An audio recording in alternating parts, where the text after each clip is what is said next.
huli ka. Nandito ka sa aking channel kasi wala kang jowa. Huwag kang mag-alala kaibigan. Meron akong 5 tips para sa mga walang jowa. Stand up, I wanna see your face. Get your chin up like you belong in this place. We gon' train like you've never trained before. Yo, what's up sa inyong lahat dyan? Ako nga pala si Rogie Sagadal. Gwapo. At sa video ito, pag-uusapan natin ang 5 tips para sa mga walang jowa. Tips number 1. Maging mabuting anak. Gampanan mo muna ang iyong responsibilidad bilang anak. Mag-aral ng mabuti, maglinis ng bahay, at sumunod sa mga utos ng iyong magulang. Kahit 30 years old, above ka na. Kung wala ka pang jowa, namnamin mo muna ang mga oras na kasama mo yung mga magulang mo. Kasi dadating ang oras, lilipas ang panahon, lahat ng mga bonding at mga masasayang alaala ninyo ay hindi mo na ito mababalikan pa. Kaya habang may oras ka pa, huwag mong sayangin ang pagkakataon, maging mabuting anak ka. Tips number 2. Enjoy life. Enjoy life. Huwag ka munang apurado sa mga bagay-bagay. Single ka ngayon kasi may rason. There's a reason. Gusto kasi ni God na mag-enjoy ka muna sa buhay mo. Mag-explore, matuto, maging independent. Hanapin mo muna yung sarili mo. Hanapin mo muna kung anong gusto mo sa buhay. At huwag kang magmadali makipagrelasyon kasi kusa na lang yang dadating pagdating ng tamang panahon. Kaya habang single ka, enjoy every minute of your life. Kasi real talk, kapag nasa relasyon ka na, limitado na lang yung pwede mong gawin.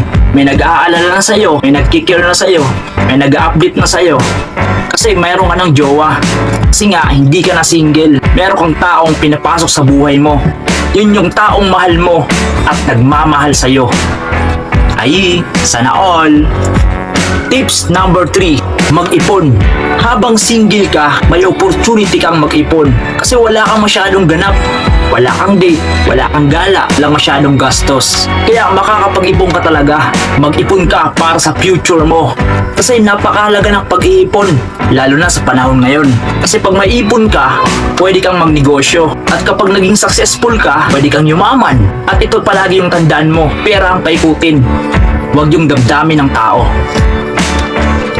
Tips number 4. Build your dreams. Yes, that's right. Habang single ka pa, build your dreams. Take an action to get it. Listen to me, my friend. I assure you, if you improve yourself and if you start building your dreams, don't chase for the love. Chase to become successful. And love will chase you. Love will choose you. Sa madaling salita, huwag hanapin ang pag-ibig. Ito'y darating, ito'y darating sa'yo.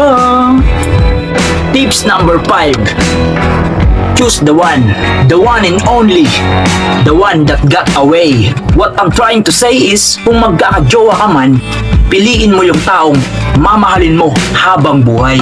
Huwag yung jojowain mo lang dahil boring ka. Huwag yung jojowain mo lang dahil gusto mo siyang matikman.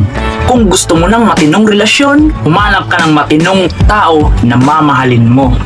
Kasi ang pagkakaroon ng jowa, hindi ang contest, hindi ang paunahan, hindi ang padamihan. Dapat piliin mo yung taong pahahalagahan ka. Although walang perfect, there's no perfect anymore. Pero kaya kang panindigan at hindi ka iiwan. Kapag nahanap mo na ang ganyang klaseng tao, wag mo nang pakawalan. Agad mo na itong pakasalan. Yeah! At dyan nagtatapos ang aking video tungkol sa 5 tips para sa mga walang jowa. Guys, kung nagustuhan nyo po yung video ko, please po, pakisubscribe po. Pa-like na din. Salamat. Maraming salamat po. Mabuhay kayo.